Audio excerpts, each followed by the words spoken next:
I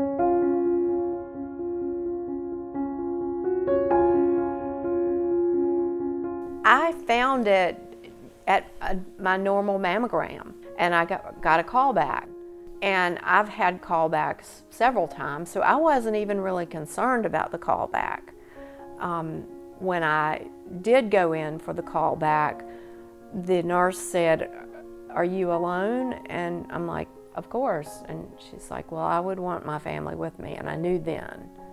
They brought me in and they were looking at it on the screen and basically just said, "We believe it's early breast cancer." But they said, "Oh, this is early. We caught it early. It's small.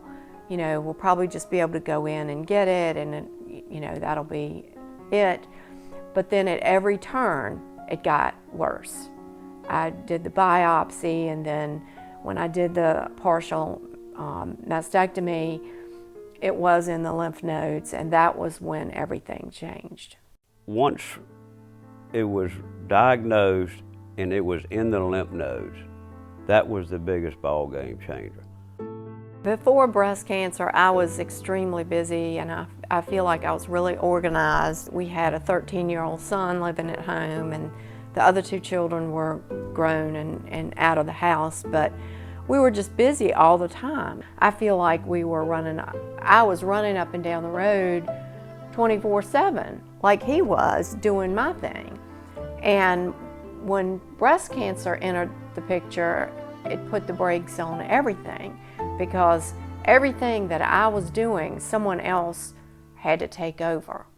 And I tried my best to continue to do whatever activities and responsibilities that I could while I was going through treatment, but it got harder and harder. It's taken the Tabitha that I was and changed her.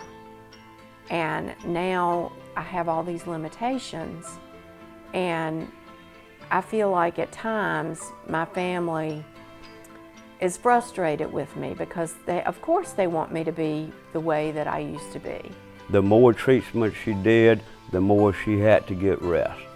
And consequently, it just affected her a lot, where she just could not do what she used to do. So that not only was affecting her physically, it affected her mentally, and we all went through some changes, and we still are. What no one told me is, after that year, it's not going to be back to life as you knew it, that you're going to be forever changed, and it's not just the changes in the way your breast looks. It's the changes in your energy level, it's the changes in your hormones. There's just so many different aspects to it that makes you a different person on the other side. Our family wants her to continue to fight to figure out plans, so it limits the amount of negative consequences as possible, right? Which means that patient's got to fight. This person's got to fight. They got to come up with plans so that you didn't accelerate your aging as much as cancer and the treatment could put your body through. If we can prevent one woman from having to go through these life changes, it's what we need to do. If I could go back and not have all these changes in my life, I often wonder what my life would be like. To have the energy and be able to get up and feel good and not have the limitations that I have, and be the Tabitha before breast cancer. It would have been life-altering for her to have caught it earlier, to where she did not have to go through the type of treatments after it was diagnosed it had been in the lymph node. If it had been chemo, it wouldn't have been nearly the same kind of chemo. And if it had been radiation, it had been much more centralized in that area of treatment, and probably not as frequent. So the early detection, had it prevented that, would have been a life-altering change for her and the whole family. I really believe it's harder on the family than it is the patient. You know, I know that my children didn't want to show me the emotion, but I've heard from other family members that they did open up and how painful it was, and they were afraid they were going to lose their mom. You know, what are we going to do if mom dies? And a lot of people would say to me, oh, you're going to beat this, you're going to beat this, but you don't know when you get this that you are going to beat it. Looking over at my 13-year-old son and wondering, am I going to be able to see him graduate? Am I going to see where he goes to college? Am I going to be able to ever see him get married?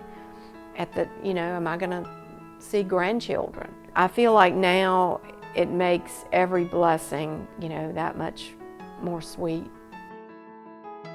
Any advancement of early detection of cancer would be awesome for that patient and just as awesome for the family and the people that love and care about that individual. So, I mean, what y'all are doing is awesome. Let's hope that there's more progress made so that families won't have to go through what this family's going through. And as a grandmother of 2 little girls, wouldn't it be awesome for them to have a vaccine that they could get, just like they get their flu shot, that they will never have to deal with what I've had to deal with? That's what I want.